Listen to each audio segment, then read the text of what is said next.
John Ludwig C. Gayapa from BSIT S2A. So ngayon, meron tayong panibagong activity sa aming subject na operating system, which is about OS V6, and itong activity na to ay tungkol sa client OS connection to Windows Server domain using DHCP. So gumawa kami ng dalawang client OS, specifically yung Windows XP and Windows 7, and i-connect namin siya sa aming OS Server 2008 na domain using DHCP. So let's start. So, ang step 1 natin, create the Windows Server domain, Server 2008, and the two client OS server, which may naming requirement. Una yung Gayapa XP and Gayapa Win7 for Windows 7 on our Oracle VM VirtualBox. So, makikita natin dito na meron na tayong Gayapa XP, Gayapa Win7, and yung Server 2008 na ating domain. So, once na makreate na natin lahat yan sa loob ng ating Oracle VM VirtualBox, then we can proceed to the next step, which is the step 2. Nakalagay naman dito na set all of them into internal network. So, lahat ng ginawa natin, i-set lang natin yung network nun, which is makikita natin sa setting sa attached to yung internal network. Then, pag nagawa na natin yun lahat sa ating OS Server 2008, sa ating Windows XP and Windows 7, then we can proceed na sa next step. So, for the next step, is yung ating Windows 7 is magkakaroon na tayo ng connection from Windows 7 to ating domain server. So, ang gagawin natin, step 3, una, syempre, kailangan muna natin i-open yung ating OS client, which is yung Windows 7. After natin ma-open yung ating Windows Server 2008, since need natin sila both open. So, next step naman is, pupunta tayo sa ating control panel, System and Security, Systems, then i-click natin itong change setting na nasa lower right part ng ating screen. So again, control panel, system and security, system, then change settings. So once na maklik na natin yung change settings, magkakaroon tayo dito ng choices. It's either network ID or change. So dahil Windows 7 tong gamit natin, ang pipindutin lang natin is change. So once na maklik na natin yung change, magkakaroon tayo dito ng domain, which is dapat i-enable natin. So, i-click lang natin itong radio button and i-provide natin yung domain name created on our Windows server. So, yung domain name ko is gyapaethos2a.com, which is ito yung domain name na ginawa ko dun sa aking DHCP server sa OS server 2008 ko. So, ilalagay ko lang yan dito sa ating input box. So, after nyan, provide the necessary information including the administrator username and its password, then click OK. So, i-enter lang natin yung name and password ng account na gusto nating i-join doon sa domain natin. So, dito lang yun natin ilalagay. So, for the next step naman, once na maklik na natin yung OK, maglalabas doon na we are welcome to the server we connected. So, magpo-prompt yan dito.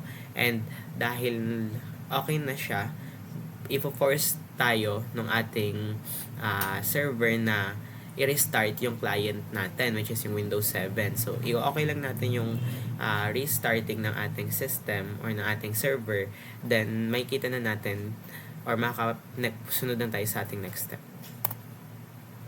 So, if merong mga tendencies na hindi gumagana yung ating server or yung connection natin sa ating server, then we need to disable yung ating Windows firewall both dun sa ating OS server, the same dun sa ating client server. So, pupunta lang tayo under System and Security, Windows Firewall, Customize Setting, and meron dito the Turn Off Windows Firewall. So, it is not recommended, no? Pero, if gusto nating mag-connect, then we can use this as a solution if merong mga tendencies na hindi tayo maka-connect dun sa ating server, domain server. So, for the next step naman, after doing all of this, we can now log in different accounts. So, may minimum of 5 per section and per OS. And every time na naglalagin tayo, automatically nagka-create siya ng folder dun sa under sa users natin. So dito, i-input lang natin yung mga username and password ng mga accounts na gusto nating i-login. So next step naman, check natin yon under Active Directory Users and Computers of Windows 7, yung mga created users na ginawa natin. Una, pupunta lang tayo sa computer, sa ating local disk, and then under users, dito sa users folder, lahat ng nilagin natin is lalabas na yung mga account na yon. So, yun lang. Tapos na tayo sa Windows 7. Then, proceed naman na tayo sa ating Windows XP. So, dahil nga Windows XP na tayo, syempre, una muna, kailangan natin i-open itong client server na to doon sa ating Oracle VM VirtualBox. So, after nating ma-open yan, next step is to go on Control Panel.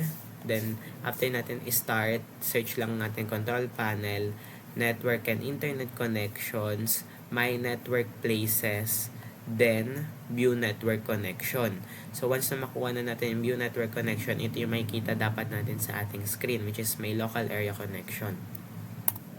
Next nyan, pwede rin tayo mag-check sa Start, My Computer, then i-right click lang natin, then Properties. So, once na tapos makita na natin yung properties, ganito yung mangyayari. Ayan. Then, marami ditong mga navigation bar sa taas. So, pupunta lang tayo sa ating computer name and click Network ID naman since ang gagamitin naman natin is Windows XP. So, to use the network identification, wizard to join a domain and create a local user account, click Network ID. So, after natin maklik yung network ID, lalabas to, welcome to the network identification wizard. Then, marami yan. So, i-click lang natin lahat ng next. So, to continue, click next. Then, pipiliin natin yung option na yung default, which is yung this computer is part of a business network and I use it to connect to other computers at work. Then, click next then. Then, my company uses a network with a domain, then next. So, once na lahat na yan, we need to provide necessary information for the administrator like the username, password, and the domain. Then, click next. So, i-input lang natin lahat ng yun dito. Then, next naman is provide ulit natin yung computer name, yung domain, and the permission also. So, i-input lang din natin yung mga username, passwords, and domain. Then, click finish. So, once natapos na natin lahat ng yun, kagaya sa ating Windows 7, ipo-force tayo ng ating client server na i-restart yung server na yon, which is yung Windows XP, para makapag-proceed na tayo sa paglalagin. So, next step naman tayo. To log in, click the option button na nasa gilid yan, provide our created username and password, and choose the log on to, which must be dun sa domain na pagkokonektan natin. So, gagawin lang natin to 5 accounts per section and per OS. Then, pag okay na lahat, makikita na natin yon yung mga users na yon since mag-automatically create yung mga login users natin ng folder under Active Directory Users and Computers, Domain, Computers. Then, kapag hindi natin makita yung mga accounts na nilagay natin, then baka hindi lang natin na-click yung refresh button. So, click refresh lang. Then, okay na at makikita na natin yung mga accounts. Then, pagtapos na yon, na-connect na natin yung ating Windows 7 and Windows XP dun sa ating OS server or ating domain server. Then, we are already finished na sa ating activity na OSB 6 sa ating subject na operating system. That's all. Thank you.